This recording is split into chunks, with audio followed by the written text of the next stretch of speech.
Hey guys! Welcome to another SLC short. Before we get started here, make sure that you go in and you like and subscribe. And if you want notifications, you can hit that bell. That's right. What are we talking about today? How to gauge your leather. How to gauge your leather. We got 3 gauges out here. We have the acrylic one, which is good for guessing. That's right. It'll give you a roundabout weight. And then we have this one that's a little bit different. It's a smaller gauge, but it does have a dial on it. This one is just in millimeters alone, so you'll have to get into your SLC catalog, the digital or the printed version for the conversion chart on there, if you don't know your millimeters. Correct.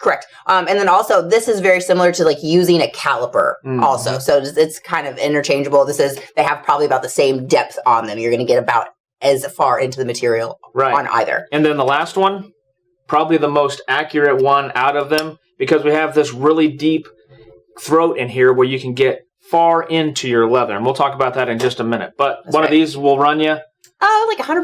Yeah. $200? Couple $100? All right, so let's have a look at the gauges. You want to do the gauging part of it? Yeah, let's do that. All right, so we'll look at it close up here. Let me move this other one out of the way, and I'll give you your acrylic dial there. Alrighty. So we've got this piece of oil tan here. So we're just going to kind of start. I'm going to go wide, and then I'm going to work my way down. So like that fit pretty good in 7 to 8. I'm going to see down here, still good. So on the 5-6, it's starting to get a little bit tight. We'll see if it fits in. So it really is not going in that 4 or 5. So it looks like we're in the 5-6 range here on our I'll switch you out. plastic. So this one, whenever it dials in, you push it down, and you can turn your face to get it to the 0 stage. So here we go for this one.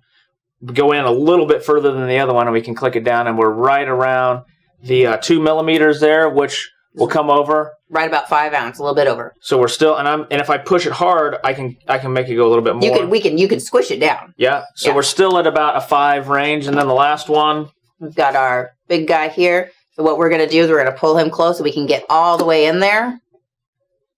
Let me pull your leather out of the way there. So it looks like you're gauging maybe even 5.5. Yeah. Closer even to 6 getting in there. Yeah. So if you do have a hole in it, you can get into it. And you can get into the belly part, kind of come around. We're just going to come down right here. So we still got a 5-6. If I go in a lot further, I'm getting down into the 4.5 range because you go into the belly, typically the hide will tend to get thinner. All right. So you can use that, and you can use these other ones that would be a little bit less, or maybe less guessing than the other ones that we had. That is correct. So, and when it really comes down to it, like, upholsteries are pretty easy to gauge. They tend to be a little bit more consistent. Really, the veg is where you're going to see more variation throughout a hide. All right, so let's talk about a squishy type of leather. We have a piece of elk that's here. So we talked about it a little bit on the other one. If I go and if I just barely click this on that, I'm like 1.5. Yeah, but if I push it down, you can see that I move it just a little bit more. Let me get underneath it. Yeah. So 1.5 is you're looking at about right around a 4 ounce, maybe a little bit lighter. And if I really click on it, I can get it to go down all the way to 1. What about on this acrylic gauge here? So if we go and we know we're right about here, this is a 3. This is a 3 to 4. And I can squeeze it in the 2 to 3. Maybe not because it's a little bit floppy. That's where this one kind of really isn't getting it. What were we at a 1 millimeter? That would be just under 3. So between a 2 to 3. Yeah. About 2.5. So I can kind of force that in there, but it doesn't really... Squish it into a 2.5. Right. What about our most accurate gauge? What are we looking at? So with the most accurate guy, we're going to get... And this one I can pull pretty far into the center because I can squish it up in there.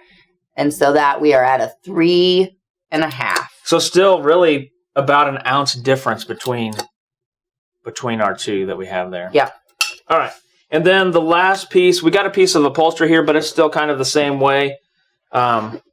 It's just that you need to get in there a little bit further. So what can we do to get into our leather a little bit further to be able to gauge it properly? Well, so especially when you're dealing with veg, a lot of times the edges are going to be thinner because they've been stretched than the middle of the hide. So a lot of times people will get their piece of leather and they're going to take that little gauge, Tony, and they're going to click it right here. They're going to come in here and they're going to hold it right on the edge here and they're going to be like, oh, goodness gracious. So we got 4.5. Yeah, so we're right about it. What? Like 11 to 12. Yeah, okay. Yeah. All right. So even if you go as far as that one will let you go in there. So now you're getting about a 4, so still about that's about a 10, so maybe a 10 to 11 on that. And we do our big gauge here, that's 13. And then we go down to a 9-10. It's starting to get tight in there. An 8-9. I can still get an 8-9, and that's probably pretty snug right there. And now I go, okay, it's an 8-9. Now I get our most accurate gauge that we have here. So this thing, we're going to come in and be like, oh, this is a 9-10. Yeah. We got a 9-10. But how can you, and then kind of as you move it, like the hide is going to vary a little bit. See, we're starting to get lighter here towards the edge. But how you can really check your hide. So we really prefer for people, if you are double checking it, not to gauge right at the edge. It's to take your straight edge and you're going to cut a section off of the hind end. So I'm just going to do that. Let's come to the middle here. Okay. Okay, so cut you a piece off. So we're just going to take this and not just like a little tiny bit. We're going to cut in there so we can really get into the side of the hide and see where we're at. All right, now we'll gauge this part from there. Yep. Okay, go ahead. And that's on the butt side. Yep, this is the top of the butt. We got right out of 10. But also, we've been getting in here pretty far and now with this one. So with you guys at home, this will give you a chance to get in as far as you could with a gauge like this without a gauge like this. All right, so now I'm what, a 4, just over a 4 now. Right. Before I think we were just under a 4 maybe. I can't remember. I think we had 4.5 first, and then okay, yeah. Yeah. So right at a 4 is about 10 ounces. That's right at a 10. And for our other one, now for the 8 to 9, I can't slip it on there where I could at the other part, and I'm snug at a 9 to 10. Yeah. Snug at a 9 to 10. And then especially with veg tanneries, this is where they gauge. So as they go along and as they are gauging the leather for packaging, this is where they gauge. They gauge the butt of the side. And so hopefully, that is their measurement. So hopefully that will help you out just a little bit of how to use the different type of gauges, and that the acrylic one, while it can be a nice help in getting a reasonable number, it's still not absolute. So make sure that you are gauging your leather in the proper spot and that you're reading it correctly. And if you need to do the conversions, you can do that as well. That's right. I hope you guys enjoyed, and have a great one. See ya. Bye.